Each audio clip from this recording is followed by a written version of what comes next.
رات کے 2:30 بجے کا وقت تھا۔ سڑک بالکل سنسان تھی۔ سڑک کے پاس ایک فیکٹری سے آنے والا دھواں سڑک کے قریب لگی روشنیوں میں خوفناک حد تک خوبصورت نظر آ رہا تھا۔ میں سڑک کے بیچ میں تھا جب ایک بالکل کالی سیاہ بلی منہ میں سفید رنگ کا کبوتر دبوچے تیزی سے میرے سامنے سے گزر گئی۔ مجھے امی کی بات یاد آ گئی کہ اگر کالی بلی راستہ کاٹ جائے تو کوئی مسئلہ ضرور ہوتا ہے۔ میں اسی راستے کی طرف چل دیا جہاں بلی گئی تھی۔ یہ سڑک پہلے کی نسبت بہت زیادہ سنسان تھی۔ مجھے ایسی سنسان جگہوں سے شروع سے ہی ایک عجیب قسم کی وحشت تھی۔ چلتے چلتے آدھا گھنٹہ ہو چکا تھا لیکن ابھی تک مجھے وہ بلی کہیں نظر نہ آئی۔ میں سستانے کی غرض سے تھوڑی دیر رکا تو میری نظر سڑک کے کنارے پر پڑی۔ مجھے ایسا لگا جیسے وہاں کچھ ہے۔ میں نے اپنا چشمہ ٹھیک کرتے ہوئے غور سے دیکھا تو وہ ایک بچہ تھا جو وہاں بیٹھا تھا۔ میں نے گھڑی پر نظر دوڑائی تو رات کے 3:30 بج چکے تھے۔ میں بہت پریشان ہوا کہ یہ بچہ یہاں اس وقت آخر کیا کر رہا ہے۔ ضرور بیچارہ مصیبت میں ہوگا یا راستہ بھٹک کر یہاں آ گیا ہوگا۔ مجھے اس کی مدد کرنی چاہیے، یہ سوچ کر میں اس بچے کی طرف چل دیا۔ بیٹا، اس وقت یہاں پر اکیلے بیٹھ کر کیا کر رہے ہو؟ کیا میں آپ کی کچھ مدد کر سکتا ہوں؟ میں نے اس بچے سے پوچھا۔ اس بچے نے جیسے ہی پیچھے مڑ کر مجھے دیکھا تو میں ایک جھٹکے کے ساتھ نیند سے اٹھ بیٹھا۔ سردیوں کے اندر بھی مکمل طور پر پسینے میں بھیگا ہوا تھا۔ لمبے لمبے سانس لیتے ہوئے میں نے چہرے سے پسینہ صاف کرتے ہوئے بیڈ کے قریب پڑے میز پر سے پانی کا گلاس اٹھایا اور گٹا گٹ پی گیا۔ لیمپ کی روشنی میں گھڑی پر وقت دیکھا تو 3:30 بج رہے تھے۔ آخر ہمیشہ مجھے ہی کیوں ایسے عجیب ڈراؤنے قسم کے خواب آتے ہیں، میں نے دل میں سوچا، اور پھر وہ خواب دوبارہ میرے ذہن میں چلنا شروع ہو گیا۔ اس بچے نے جب پیچھے مڑ کر میری طرف دیکھا تو اس کا منہ خون سے بھرا ہوا تھا اور اس کے ہاتھوں میں وہی کالی بلی تھی جسے وہ آدھا کھا چکا تھا۔ انکل، یہ بلی مجھے بہت تنگ کرتی تھی، اس بچے نے یہ کہا اور اٹھ کر میرے پاس آنے لگا تھا کہ شکر ہے میری آنکھ کھل گئی۔ اس کے بعد پھر مجھے نیند نہیں آئی۔ ساری رات عجیب و غریب قسم کے خیالات میں گزری۔ صبح کے 8 بجے میں ناشتہ کیے بغیر ہی آفس کی طرف چل نکلا۔ سارا راستہ میں کل رات والے خواب کے بارے میں ہی سوچتا رہا۔ میں نے فیصلہ کیا کہ مجھے اس حوالے سے کسی ماہر نفسیات ڈاکٹر کو چیک کرانا چاہیے۔ آفس پہنچتے ہی میں نے خود کو مصروف رکھنے کے لیے گزشتہ 1 ہفتوں سے پینڈنگ پڑی تمام فائلز منگوا لیں۔ کافی کا مگ ہاتھ میں لیے میں غور سے ایک فائل پڑھ رہا تھا جب میری اسسٹنٹ عالیہ اجازت لے کر کمرے میں داخل ہوئی۔ سر، یہ مزید کچھ فائلز ہیں جو آپ نے منگوائی تھیں۔ چلیں ٹھیک ہے، آپ انہیں ٹیبل پر رکھ دیں، میں دیکھ لوں گا۔ عالیہ کی طرف دیکھے بغیر میں نے فائل کا صفحہ پلٹتے ہوئے جواب دیا۔ عالیہ نے فائلز ٹیبل پر رکھ دی۔ اوکے سر، اچھا اب میں چلتی ہوں۔ کچھ یاد آنے پر میں نے عالیہ کو بلایا تو میری نظر اس کے پاس کھڑے بچے پر ہوئی جو وہی بچہ تھا جسے کل رات میں نے خواب میں دیکھا تھا۔ میری بات ادھوری رہ گئی اور کافی کا مگ میرے ہاتھ سے گرتے گرتے بچا۔ میں شدید خوف کے عالم میں اس بچے کو دیکھ رہا تھا۔ مجھے ایسا لگ رہا تھا جیسے وہ مجھے دیکھ کر ہنس رہا ہو۔ اس سے پہلے کہ میں کچھ کہتا، عالیہ بول پڑی۔ سر، یہ میرا بھتیجا ہے، مانی اس کا نام ہے۔ اس کے پیرنٹس کی 2 سال پہلے ایک ایکسیڈنٹ میں ڈیتھ ہو گئی تھی تو یہ میرے ساتھ ہی رہتا ہے۔ ہو سکتا ہے یہ میرا وہم ہو یا مسلسل اس خواب کے بارے میں سوچنے کی وجہ سے مجھے یہ بچہ اس خواب والے بچے جیسا لگ رہا تھا۔ یہ سوچتے ہوئے میں نے اپنے خوف پر قابو پاتے ہوئے خود کو نارمل کیا۔ سر، آپ نے کچھ کہنا تھا؟ عالیہ نے مجھ سے پوچھا۔ کون؟ میں نے آپ جا سکتی ہیں۔ میری زبان اٹک گئی۔ میں نے مکمل طور پر کنفیوز ہوتے ہوئے اسے کہا۔ ان کے جاتے ہی میں نے ٹائی کو ڈھیلا کر کے لمبی لمبی سانسیں لینا شروع کر دی۔ آخر یہ میرے ساتھ کیا ہو گیا ہے؟ یہ بچہ کیوں اس خواب والے بچے جیسا لگ رہا تھا؟ میں نے خود سے باتیں کرنا شروع کر دی۔ ہو سکتا ہے مجھے وہم کی بیماری لگ گئی ہو۔ نہیں، مجھے اچھے سے یاد ہے کہ وہ خواب والا بچہ بالکل ایسا ہی تھا۔ میرے آفس کا دروازہ کھلا اور ایک ملازم اندر داخل ہوا اور کہا، سر لنچ کا وقت ہو گیا ہے، آپ کا کھانا میں نے لگا دیا ہے۔ نہیں یار، آج کھانا نہیں کھاؤں گا، مجھے بس ایک کپ کافی لا دو۔ اس کے بعد مجھ سے کوشش کے باوجود آفس کا کوئی کام نہیں ہوا اور شام تک میں 4 کپ کافی کے پی چکا تھا۔ 5 بجے گھر جانے کے لیے اپنے کمرے سے باہر نکلا تو عالیہ کے ساتھ وہی بچہ بیٹھا ہوا تھا۔ میں کچھ دن آفس نہیں آؤں گا، آپ تمام فائلز شاکر کے ہاتھوں میرے فلیٹ پر بھجوا دیجیے گا، میں نے اس بچے کی طرف دیکھتے ہوئے عالیہ سے کہا۔ اوہ مانی، یہ کیا کر دیا تم نے؟ بچے نے ایک کھلونے کے ساتھ کھیلتے ہوئے اچانک اس کی گردن توڑ ڈالی۔ پھپھو، یہ مجھے بہت تنگ کرتا تھا، اس بچے نے میری طرف دیکھتے ہوئے عالیہ کو جواب دیا اور میں تھوک نکلتے ہوئے جلدی وہاں سے چل پڑا۔ یہ کوئی اتفاق نہیں ہے، ضرور اس بچے کا میرے خواب سے کوئی تعلق ہے، ورنہ ویسی شکل، وہی جملہ نہیں، یہ میرا وہم نہیں ہے، کچھ مسئلہ ضرور ہے۔ میں نے لفٹ سے باہر نکلتے ہوئے پریشانی کے عالم میں سوچا اور گھر جانے کی بجائے سیدھا ایک ماہر نفسیات ڈاکٹر کے پاس پہنچ گیا اور اسے تمام واقعہ مکمل تفصیل کے ساتھ سنایا۔ اس میں گھبرانے والی کوئی بات نہیں ہے، بعض دفعہ کام کی زیادتی، نیند پوری نہ ہونے کی وجہ سے یا کھانا وقت پر نہ کھانے یا کم کھانے سے بھی ایسا ہوتا ہے، اور آپ تو یہ سب کچھ کر رہے ہیں۔ میں کچھ دوائیاں لکھ کر دیتا ہوں، یہ استعمال کریں، انشاءاللہ بالکل ٹھیک ہو جائیں گے۔ ڈاکٹر صاحب نے میری باتیں سننے کے بعد کہا اور دوائیاں لکھ دیں۔ میں دوائیاں لے کر گھر واپس آ گیا اور اچھے سے کھانا کھانے کے بعد دوائیاں کھا کر ڈاکٹر کی ہدایت کے مطابق جلدی سو گیا۔ آج معمول سے ہٹ کر مجھے لیٹتے ہی فوراً نیند آ گئی، ورنہ تو آرام سے 1.5-2 گھنٹے لگ جاتے تھے۔ میں بہت گہری نیند میں تھا، مجھے ایسا محسوس ہوا کہ کچھ شور ہو رہا ہے۔ میں گہری نیند سے اس وقت ایک دم چھلانگ لگا کر اٹھ بیٹھا۔ میرے کانوں میں زبردست قسم کا شور سنائی دیا۔ ابھی میں ویسے ہی نیند کی حالت میں تھا کہ میرے فلیٹ کا مین دروازہ دوبارہ زور سے بجنا شروع ہو گیا۔ میں نے لیمپ چلائی اور گھڑی پر وقت دیکھا تو خوف کی ایک لہر میرے سارے جسم میں دوڑ گئی، کیونکہ گھڑی پر 3:30 بج رہے تھے۔ مجھے فوراً میرا خواب یاد آ گیا۔ دروازہ ایک مرتبہ پھر مزید شدت سے بجنا شروع ہو گیا۔ نہیں، یہ کوئی اتفاق نہیں ہو سکتا، ضرور کوئی مسئلہ ہے، میں نے دل میں سوچا۔ لیکن ڈاکٹر نے تو مکمل تسلی دی تھی کہ یہ صرف روٹین کی گڑبڑ کی وجہ سے ہو رہا ہے۔ میں ڈاکٹر کی بات پر تسلی کرتے ہوئے اپنی جگہ سے اٹھا اور دروازہ کھولنے باہر چلا گیا۔ دروازہ کھولا تو باہر عالیہ اور وہی بچہ مانی کھڑے ہوئے تھے، جنہیں یوں رات کے اس پہر اپنے فلیٹ پر دیکھ کر مجھے زبردست قسم کی حیرت ہوئی۔ مانی کے ہاتھ میں وہی کھلونا تھا جس کا سر اس نے شام کے وقت دفتر میں توڑ دیا تھا، لیکن اب وہ کھلونا بالکل ٹھیک تھا، سر بھی لگا ہوا تھا۔ باہر بہت تیز بارش ہو رہی تھی، بار بجلی چمک رہی تھی اور بادل گرج رہے تھے۔ سر، ہم بہت مجبوری میں آپ کے در پر آئے ہیں، پلیز ہماری مدد کریں، ہمیں آپ کے علاوہ کسی کا سہارا نہیں ہے۔ عالیہ نے روتے ہوئے بولنا شروع کیا۔ اچھا، آپ اندر آئیں، پہلے ہی بارش کی وجہ سے بہت بھیگ چکی ہیں۔ میں نے انہیں اندر بٹھایا اور ان کے لیے ٹاول لینے چلا گیا کہ سردی کی وجہ سے بیمار نہ پڑ جائے۔ ٹاول دینے کے تھوڑی دیر بعد میری نظر مانی پر پڑی تو وہ مسلسل میری طرف دیکھ کر مسکرائے جا رہا تھا۔ مجھے اس کی مسکراہٹ سے عجیب بے چینی ہو رہی تھی۔ میں آپ لوگوں کے کھانے کے لیے کچھ لاتا ہوں، یہ کہہ کر میں کھڑا ہوا تو میری نظر اچانک عالیہ کی ٹانگوں پر پڑی تو میری اپنی ٹانگوں کے نیچے سے زمین نکل گئی اور میں مارے ڈر کے گرتے بچا۔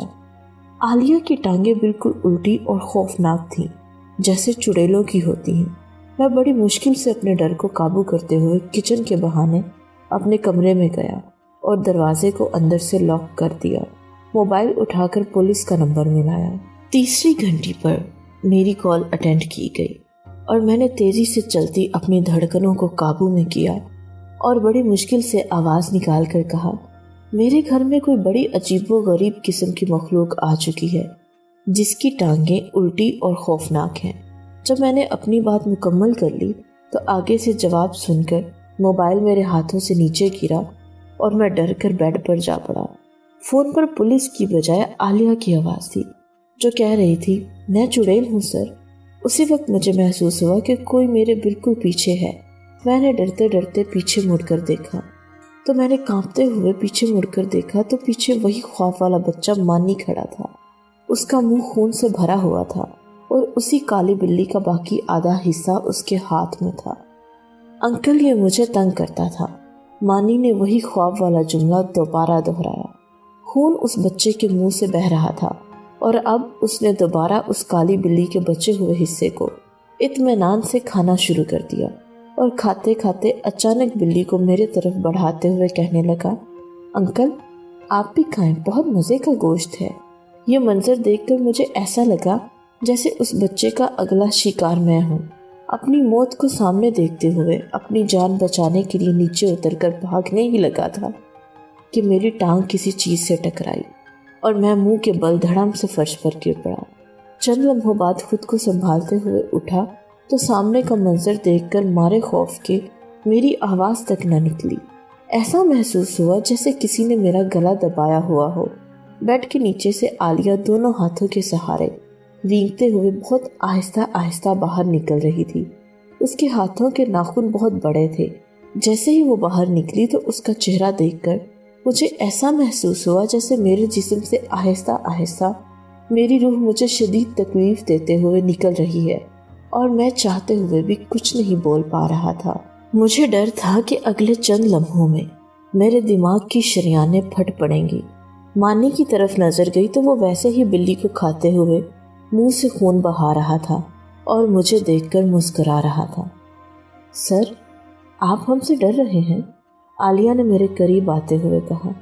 اب کی بار عالیہ کی آواز میں وہ نزاکت نہیں تھی جو تھوڑی دیر پہلے والی عالیہ میں تھی۔ ایسا محسوس ہو رہا تھا جیسے عالیہ کے اندر کوئی بہت خوفناک اور ڈراؤنی مخلوق آ چکی تھی جس کی آواز بھی ویسی ہی خوفناک تھی۔ عالیہ کا چہرہ اب کسی 100 سالہ بوڑھی عورت کی ہفتوں پرانی لاش کے جیسے تھی۔ بڑی بڑی سرخ رنگ کی آنکھیں باہر کو نکلی ہوئی تھیں جن سے خون بہہ رہا تھا۔ نکیلے ناخنوں والی سیاہ رنگ کے ہاتھ جن پر خون کے بڑے بڑے دھبے تھے اور ٹانگیں بہت بڑی اور الٹی تھیں جو آہستہ آہستہ میرے قریب آ رہی تھی۔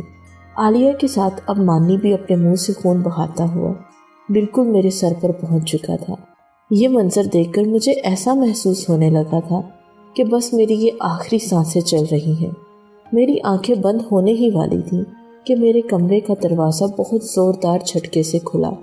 یہ میرا ہمسایہ قدوس تھا جسے دیکھتے ہی میرے اندر ایک مقناطیسی قوت پیدا ہوئی اور میں اٹھ کر اس کے پیچھے چھپ گیا اور روتے ہوئے کہنے لگا کہ خدا کے لیے قدوس مجھے ان سے بچا لو، میں مرنا نہیں چاہتا، مجھے بچا لو۔ کن سے بچا لو؟ کیا ہوا ہے؟ اتنے گھبرائے ہوئے کیوں ہو؟ قدوس نے مجھ سے پوچھا۔ اتنے خوفناک مسئلے میں قدوس کا اس قدر مطمئن ہونا میری سمجھ سے بالا تر تھا کہ اسے ڈر کیوں نہیں لگ رہا۔ میں نے کمرے کی طرف دیکھا تو میری حیرانگی کی انتہا نہ رہی۔ کمرے میں کوئی بھی موجود نہیں تھا۔ میں بھاگ کر بیڈ کی طرف گیا۔ یہاں وہ موجود تھے۔ میں قسم اٹھا کر کہہ سکتا ہوں وہ چڑیل اور بچہ ابھی بھی یہاں موجود تھے۔ میں نے چلاتے ہوئے قدوس کو بتایا جو مجھے ایسی حالت میں دیکھ کر شاید پاگل سمجھ رہا تھا۔ اسی وقت میری آنکھوں کے سامنے اندھیرا چھا گیا اور میں اپنا توازن برقرار نہ رکھتے ہوئے بیڈ پر گر پڑا۔ جب میری آنکھ کھلی تو میں کسی ہسپتال کے کمرے میں تھا۔ میں نے اٹھنے کی کوشش کی لیکن مجھے اپنا سر بہت بھاری بھاری محسوس ہوا۔ میں نے سر پر ہاتھ لگایا تو پٹی لگی ہوئی تھی اور ہاتھوں میں برنولا جس میں ڈرپ چل رہی تھی۔ جی سلطان صاحب، اب آپ کیسا محسوس کر رہے ہیں؟ کوئی ڈاکٹر کمرے میں داخل ہوا۔ مجھے کیا ہوا تھا اور یہ سر پر پٹی کیسی؟ میں نے ڈاکٹر سے پوچھا۔ آپ کو آپ کے دوست قدوس یہاں لائے تھے۔ آج یہاں تیسرا دن ہے آپ داخل ہیں۔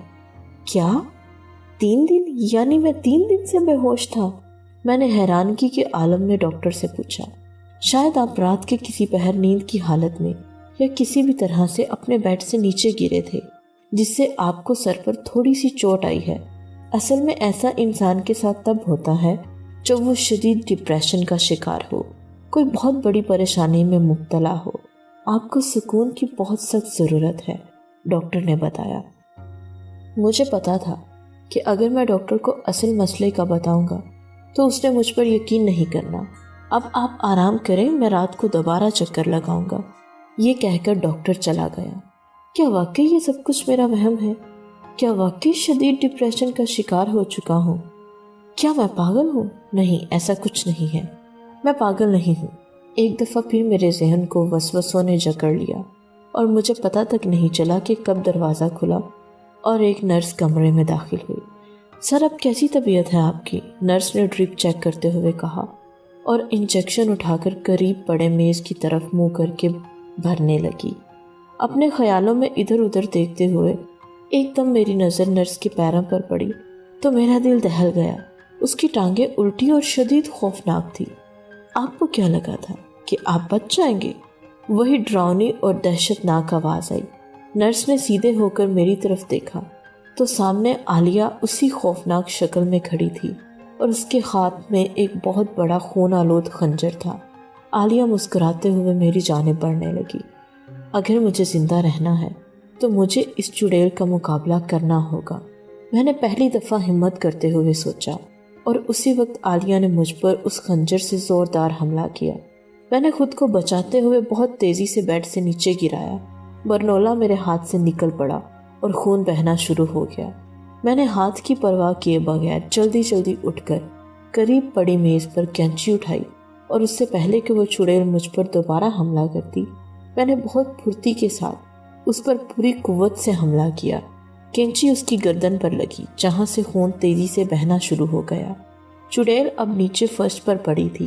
اچانک اسی وقت کمرے کا دروازہ کھلا اور ڈاکٹر داخل ہوا۔ میں نے ایک نظر ڈاکٹر کو دیکھا اور پھر دوبارہ چڑیل کی طرف دیکھا تو مجھے اپنی آنکھوں پر یقین نہیں آیا، کیونکہ وہاں اب چڑیل کی نہیں بلکہ اس نرس کی خون سے لت پت لاش پڑی تھی۔ ڈاکٹر، میں نے اسے نہیں مارا، یہ چڑیل تھی، نرس نہیں تھی، مجھے مارنے آئی تھی۔ میں نے ڈاکٹر کو دیکھتے ہی اسے وضاحت دی جو یقیناً بے سود تھی۔ ڈاکٹر نے سیکیورٹی کے اہلکاروں کو بلایا جنہوں نے مجھے پاگل سمجھتے ہوئے پکڑ کر قابو میں کیا، اور ڈاکٹر نے جلدی جلدی مجھے انجیکشن لگا دیا، جس کے ساتھ ہی میری آنکھوں کے سامنے اندھیرا چھاتا گیا اور میں بے ہوش ہو گیا۔ جب مجھے ہوش آیا تو میں نے خود کو پہلے کی بجائے کسی اور کمرے میں پایا۔ ابھی تک میں غنودگی کے عالم میں تھا۔ میں نے اٹھنے کی کوشش کی لیکن مجھ سے ہلا نہ گیا۔ میں نے سمجھا شاید کمزوری کی وجہ سے ایسا محسوس ہو رہا ہے، لیکن جب میں نے غور کیا تو میرے دونوں ہاتھ اور پاؤں اسٹریچر کے دونوں اطراف سے بہت مضبوطی کے ساتھ بندھے ہوئے تھے۔ کمرے کا دروازہ کھلا اور اسی ڈاکٹر کے ساتھ چند پولیس کے اہلکار بھی اندر داخل ہوئے۔ ڈاکٹر اور پولیس والوں کے ایک آفیسر نے آپس میں کوئی بات کی اور اس آفیسر کے علاوہ باقی سب باہر چلے گئے۔ آفیسر، میں نے اس نرس کو نہیں مارا۔ آپ شاید مجھے پاگل سمجھیں گے، لیکن وہ نرس نہیں تھی بلکہ چڑیل تھی جو مجھے مارنا چاہتی تھی۔ وہ میرے آفس میں بھی کام کرتی ہے۔ آپ میرے آفس سے عالیہ نام کی لڑکی کو گرفتار کروائیں، آپ یہ سب کچھ آشکار ہو جائے گا۔ میں نے خود کو نارمل رکھنے کی کوشش کرتے ہوئے پولیس والے کو ساری تفصیل بتائی، لیکن اس کے باوجود میری ہڑبڑاہٹ واضح طور پر نظر آ رہی تھی۔ تقریباً 2 گھنٹے تک پولیس والا مجھ سے مختلف قسم کے سوالات کرتا رہا اور اس کے بعد چلا گیا۔ میری تھوڑی ڈھارس بندھی کہ اب عالیہ کی گرفتار ہوتے ہی ساری گتھی سلجھ جائے گی اور مجھے اس ذہنی، نفسیاتی اور جسمانی اذیت سے چھٹکارا ملے گا۔ تقریباً 1.5 گھنٹے بعد پولیس آفیسر دوبارہ آیا۔ اچھا، تو عالیہ کتنے عرصے سے دفتر میں بطور آپ کی پرسنل اسسٹنٹ کے کام کر رہی تھی؟ پولیس آفیسر نے پوچھا۔ تقریباً 6 مہینے سے زیادہ عرصہ ہو گیا تھا اسے میرے دفتر میں کام کرتے ہوئے، اور میں نے ابھی تھوڑی دیر پہلے ہی تو آپ کو ساری تفصیل بتائی تھی۔ آپ دوبارہ کیوں پوچھ رہے ہیں؟ اور عالیہ کہاں ہے؟ میں نے پریشانی کے عالم میں پولیس آفیسر سے پوچھا۔ آپ خود پاگل ہیں یا ہمیں پاگل بنانے کی کوشش کر رہے ہیں؟ آفیسر مجھ پر چلایا۔ اب کی بار اس کے لہجے میں بہت کرختگی تھی۔ کیا مطلب آپ کا آفیسر؟ میرا یہ مطلب کہ آپ کے دفتر میں عالیہ نام کی کوئی بھی لڑکی کام نہیں کرتی۔